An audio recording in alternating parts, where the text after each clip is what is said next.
Friends, आज इस video में बात करेंगे यूपी स्कॉलर फॉर्म के बारे में। आज देखेंगे हम कि इसकी लास्ट डेट कब है और कंप्लीट फॉर्म कैसे भरना है। स्टेप बाय स्टेप आपको मैं बताने वाला हूं, तो वीडियो को आप लास्ट तक देखिएगा ताकि आपसे कोई स्टेप मिस ना हो। तो ले चलता हूं आपको स्क्रीन पे और आपको एक ब्राउज़र ओपन कर लेना है। आपको सर्च बार में टाइप करना है सरकारी रिजल्ट। उसके बाद इसको सर्च कर लेना है। आपके सामने एक पेज ओपन होगा, यहाँ पर पहली लिंक दिख रही है, इस पर आपको क्लिक कर देना है। आपको फिर उसके बाद स्क्रॉल करके नीचे आना है। यहाँ पर एक टैब दिख रहा होगा, ये जो इम्पोर्टेंट का कॉलम दिख रहा है, यहाँ पर आपके सामने यूपी स्कॉलरशिप ऑनलाइन फॉर्म की लिंक दिख रही होगी, इस पर आपको क्लिक कर देना है। देन आपको स्क्रॉल करके फिर नीचे आना है। नीचे आकर आप देख सकते हैं कि इसकी लास्ट डेट कब है। इसकी लास्ट डेट जो रजिस्ट्रेशन की है 20/12/2024 है और फॉर्म को कंप्लीट करने की लास्ट डेट है 31/12/2024। और हार्ड कॉपी जो कॉलेज में आप जमा करेंगे उसकी डेट है 5/1/2025। तो आपको स्कॉलरशिप का पूरा फॉर्म भरना है, तो उसको आपको स्क्रॉल करके नीचे आना है। तो इस फॉर्म को आप 2 स्टेप में भर सकते हैं। जो इसका प्रोसेस है 2 स्टेप में पूरा होता है। तो पहला है रजिस्ट्रेशन और दूसरा है पूरा फॉर्म को फिल करके कंप्लीट करना, सबमिट करना। तो हमको पहले रजिस्ट्रेशन करना है, तो हमको रजिस्ट्रेशन के लिंक पे पहले क्लिक करना होगा। ये हमारे सामने दिया हुआ है, तो यहाँ से आपको क्लिक करना है। उसके बाद आपके सामने स्कॉलरशिप का पूरा पोर्टल ओपन हो जाएगा। यहाँ पर आपके सामने 3-4 टैब दिख रही है। यहाँ से आपको अपना कैटेगरी चूज करना है, जैसे कि यहाँ पर दिया हुआ है ये जनरल SC ST के लिए है, ये वाली जो टैब है यहाँ से। उसके बाद दूसरा वाला जो ऑप्शन दिख रहा है, यहाँ से आप बैकवर्ड कैटेगरी का फॉर्म यहाँ से फिल कर सकते हैं। और तीसरा वाला जो दिख रहा है, इसमें माइनॉरिटी कैटेगरी के लोग फॉर्म भर सकते हैं इस वाले से। ये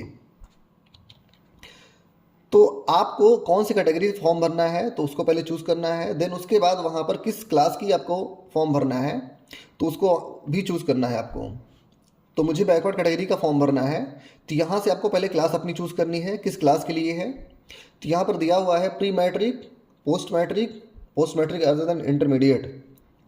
तो प्री मैट्रिक इसके लिए है, प्री मैट्रिक है 9th एंड 10th के लिए, पोस्ट मैट्रिक है 11th एंड 12th के लिए, और पोस्ट मैट्रिक है 12th के बाद के, जैसे कि BA है, BSc है, BCom है, B.Ed है। तो मुझे पोस्ट मैट्रिक का फॉर्म भरना है, तो मैं यहाँ पर क्लिक कर लूँगा। तो आपके सामने पूरा रजिस्ट्रेशन का फॉर्म ओपन हो जाएगा। यहाँ से रजिस्ट्रेशन करने के लिए अपनी डिटेल पूरी फिल कर लेनी है, जैसे कि आपको यहाँ से अपना डिस्ट्रिक्ट चूज़ करना है, किस डिस्ट्रिक्ट में आपका कॉलेज है या कहाँ पढ़ते हैं आप। और उसके बाद आपको यहाँ पर दिख रहा है शिक्षण संस्थान, इस वाले में दूसरे नंबर पे। तो यहाँ से अपना कॉलेज चूज़ करना है, फिर उसके बाद अपना यहाँ से कैटेगरी चूज़ करनी है। उसके बाद फिर यहाँ से अपना धर्म चूज़ करना है, उसके बाद अपना नेम फिल करना है, और 6 नंबर पर आपको अपना मोबाइल नंबर भरना है, जो भी आधार से लिंक है उस नंबर को यहाँ फिल करना है। आपने हाई स्कूल कब पास किया था, 7वें नंबर पे जो दिख रहा है उसको आपको यहाँ फिल करना है, कौन से ईयर में आप पास हुए हैं। उसके बाद यहाँ पर आपको अपना बोर्ड चूज़ करना है कि हाई स्कूल आप किस बोर्ड से आप पढ़ाई किए हैं। देन यहाँ पर हाई स्कूल बोर्ड का अनुक्रमांक आपको भरना है, जो रोल नंबर आपका था हाई स्कूल में। उसके बाद अपना एक पासवर्ड बनाना है आपको, जो भी आप अपनी मर्जी बना सकते हैं। उसके बाद ये कैप्चा फिल करके आपको जनरेट OTP क्लिक कर देना है। तो चलिए मैं रजिस्ट्रेशन का पूरा प्रोसेस कंप्लीट कर लेता हूँ। तो मैंने अपने रजिस्ट्रेशन की सारी डिटेल्स भर ली हैं। उसके बाद मुझे क्लिक करना है जनरेट OTP पे। जैसे ही जनरेट OTP पे क्लिक करेंगे, उसके बाद आपके मोबाइल पर एक OTP जाएगी। आपको OTP फिल करके आपको कैप्चा फिल करना है, उसके बाद सबमिट OTP पे क्लिक कर देना है। जैसे ही आप सबमिट OTP देंगे तो आपका रजिस्ट्रेशन कंप्लीट हो जाएगा। आपको रजिस्ट्रेशन नंबर मिल जाएगा यहाँ से, ये आप देख सकते हैं यहाँ से। अब आपको इसी रजिस्ट्रेशन नंबर से आपको लॉगिन करना है। इसको आपको सेव करके रख लेना है या प्रिंट करके आपको रख लेना है।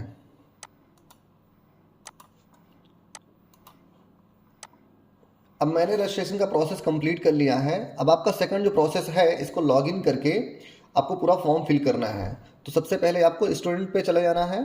फ्रेश लॉगिन में जा करके आपको post matric other than intermediate पे आपको क्लिक करना है। तो आपके सामने ये लॉगिन का विंडो आ जाएगा। अपना रजिस्ट्रेशन, अपना मोबाइल नंबर, अपना पासवर्ड फिल करके आपको यहाँ से लॉगिन कर जाना है।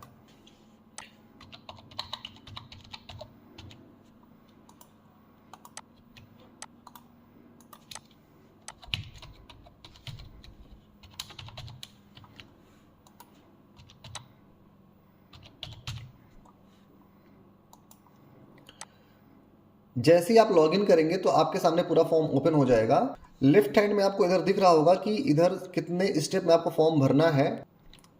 ये सारे स्टेप आपको कंप्लीट करने हैं। सबसे जो पहला स्टेप यहाँ पर दिख रहा है आपको, रजिस्ट्रेशन करें, तो रजिस्ट्रेशन आपका हो चुका है। रजिस्ट्रेशन स्लिप करें, वो भी आपने प्रिंट कर लिया है। तीसरा जो है डिजी लॉकर सत्यापन करना है, तो डिजी लॉकर सत्यापन कैसे करना है उसको पहले हमें देखना है। उसके बाद आपको click here for DigiLocker verification click कर देना है। देन यहाँ से आपको आधार से आपको ये वेरीफाई करेगा। डिजी लॉकर में आपके सारे डॉक्यूमेंट्स होते हैं, तो उसको वेरीफाई करने के लिए आपको यहाँ से आधार नंबर डाल करके आपको वेरीफाई करना है। चलिए मैं इसको कर लेता हूँ।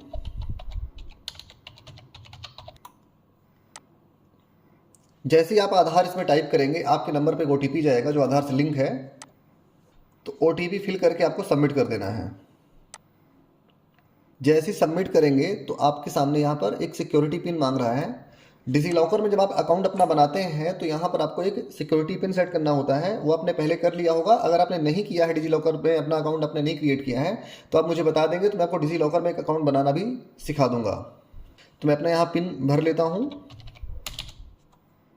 उसके बाद सबमिट कर देना है। फिर आपको यहाँ से कंसेंट आपकी मांग रहा है ये कि आपके जितने डॉक्यूमेंट्स उसको फेच करके मुझे वेरीफाई करना है, तो यहाँ से आपको अलाउ कर देना है। जैसे अलाउ करेंगे तो यहाँ से आपकी जो डिटेल्स है आधार में जो थी उसको फेच करके इसने दिखा दिया यहाँ से। अब आपको यहाँ पर वेरीफाई डिटेल पर क्लिक करना है, ये राइट हैंड पे दिख रहा होगा। यहाँ से जब आप वेरीफाई करेंगे तो ये वेरीफाई हो जाएगा। अब आप यहाँ देख सकते हैं कि यहाँ से तीसरा नंबर वाला डिजी लॉकर से सत्यापन करें, ये वेरीफाई हो गया है। अब आपको छात्रवृत्ति हेतु आवेदन पत्र भरें पर क्लिक करना है, तो आपके सामने पूरा फॉर्म ओपन हो जाएगा। यहाँ से आपको पूरी डिटेल भरनी है कि आपका पाठ्यक्रम का प्रकार क्या है, उसका नाम क्या है, उसकी अवधि कितने साल की है, कितने साल आप उसको पढ़ेंगे, 2 साल 3 साल जो भी है, और उसके बाद यहाँ पर एलिजिबिलिटी अपनी भरनी है। तो चलिए इसको मैं भर लेता हूँ। पाठ्यक्रम की पात्रता एलिजिबिलिटी उसकी क्या है, तो मैं बीएड का फॉर्म भर रहा हूँ, तो बीएड के लिए स्नातक होता है ग्रेजुएशन, तो उसको मैं सेलेक्ट करूँगा। उसके बाद यहाँ मांग रहा है प्रथम प्रवेश की तिथि। आपने जिस डेट को एडमिशन लिया था कॉलेज में वो डेट यहाँ डालनी है।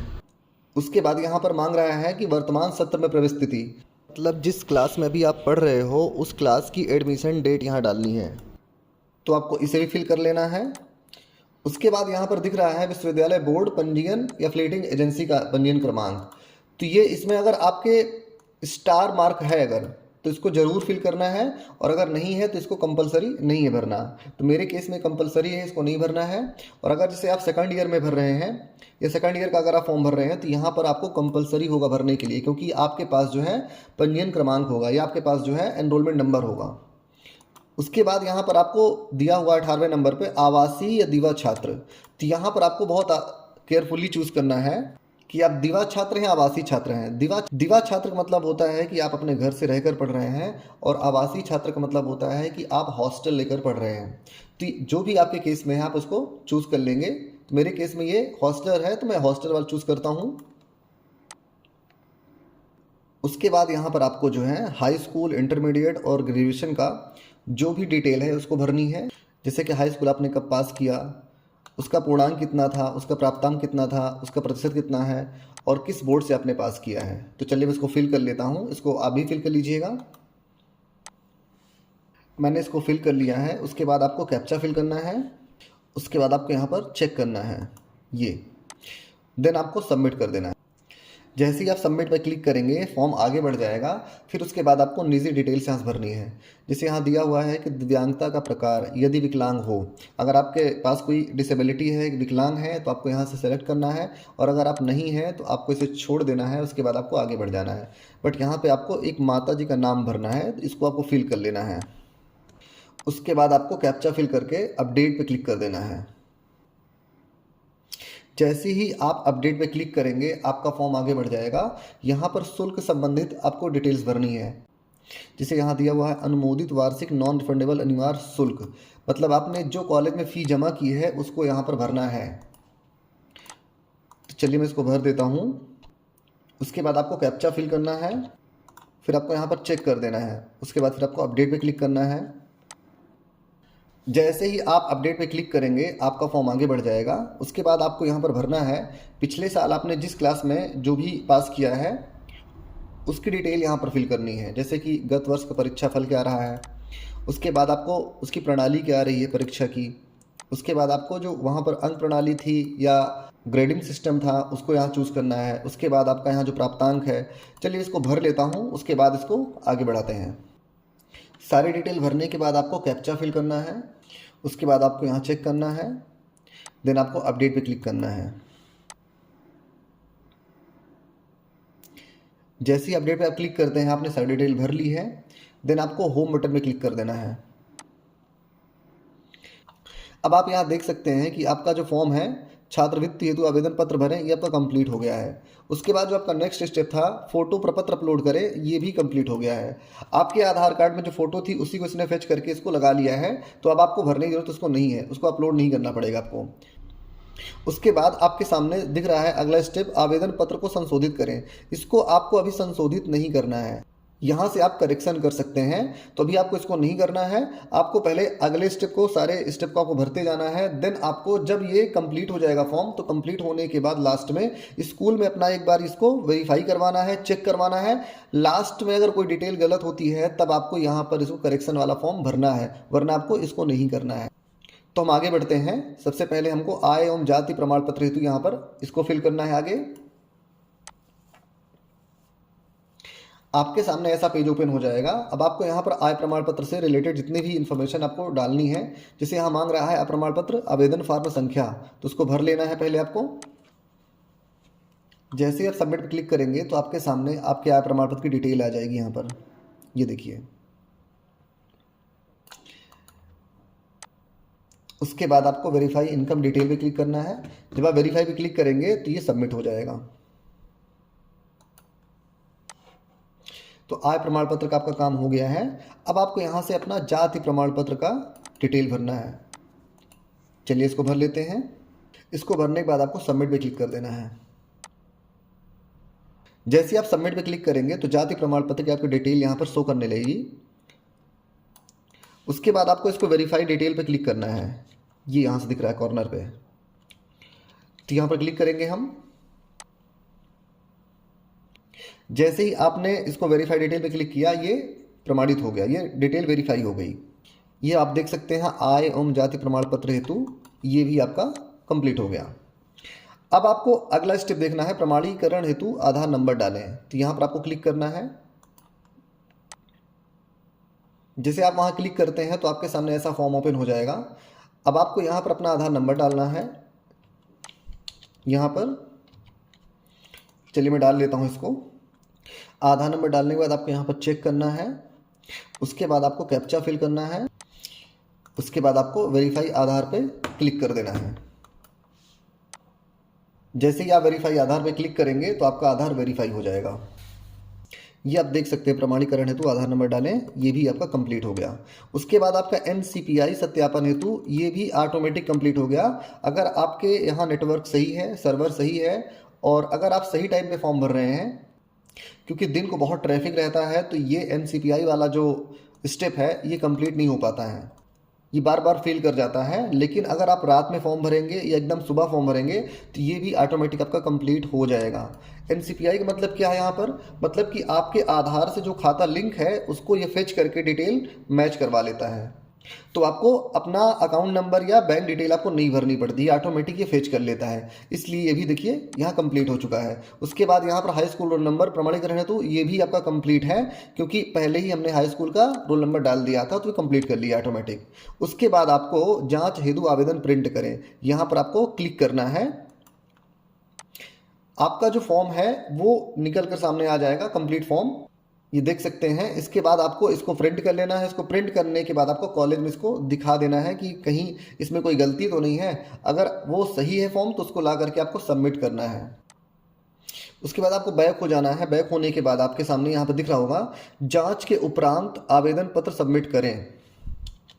ये मतलब कि आप कॉलेज में इसको आप दिखा लीजिए। दिखाने के बाद जो है तब आपको यहाँ पर इसको सबमिट करना है। जब आप यहाँ पर इसको सबमिट कर देंगे तो सबमिट करने के बाद इसको आप 3 दिन के बाद जो है तो प्रिंट आउट इसका निकाल सकते हैं, जो इसका फाइनल प्रिंट है। जैसे इसको आप सबमिट करेंगे यहाँ पर तो यहाँ भी एक चेक का मार्क लग जाएगा।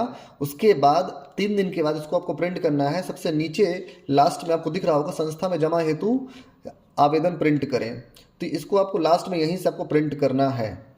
ऐसे आप अपना पूरा फॉर्म भर सकते हैं और उसके बाद इसकी हार्ड कॉपी लेकर के आपको कॉलेज में सबमिट कर देनी है।